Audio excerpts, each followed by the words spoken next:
40 years has been a whole lifetime for Anthony Cabri.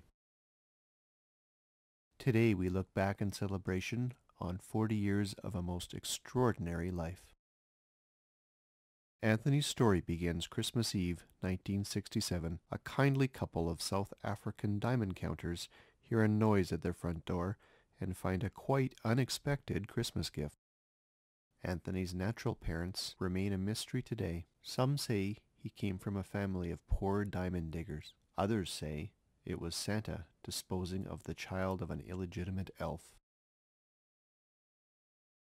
Anthony's earliest years were fondly remembered working in the South African diamond mines. The carefree 16-hour days passed quickly, and by the time Anthony was 4, he was a locally renowned diamond miner. Years of working in the mines, caffeine abuse, and possibly workshop elf genetics took their toll on young Anthony's health. As a teenager, Anthony compensated for his stature by turning to boxing. Well suited for the confined spaces, he quickly rose up the ranks of the underground boxing circuit.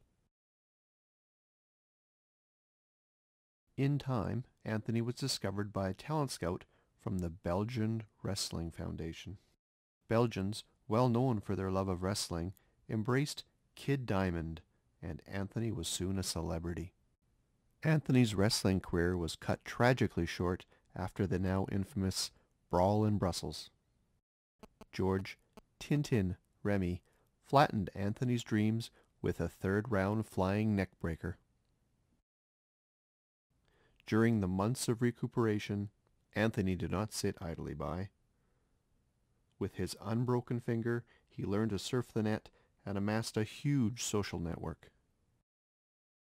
He invented in his mind and can be credited for such innovations as the Belgian waffle, Belgian chocolate,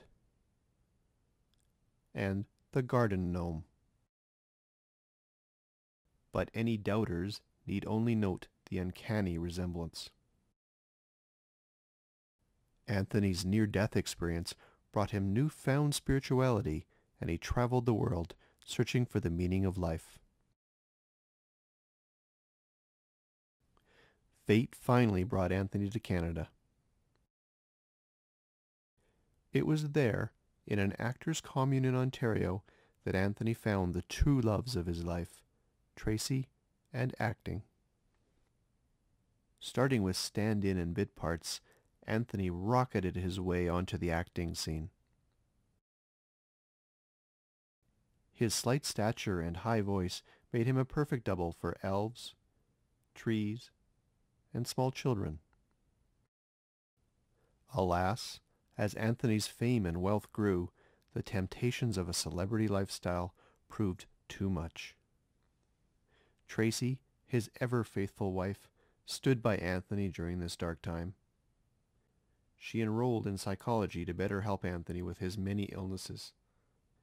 She even learned to throw her voice, so that when Anthony opened his mouth, she could speak for him. This proved invaluable during psych evals, and Anthony was soon discharged.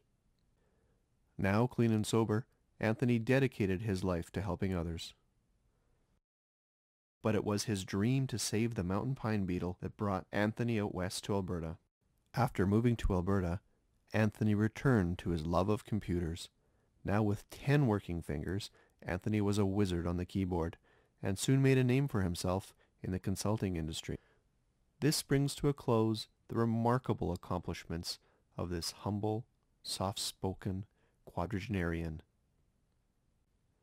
So congratulations on 40 years, Anthony.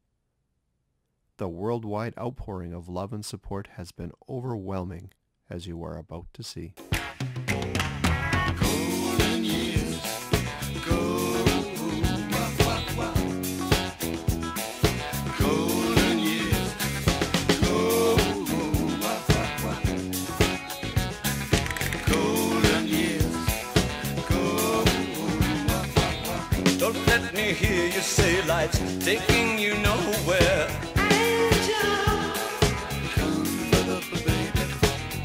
Sky, life's begun. Nights are warm and the days are young. There's my feet, they lost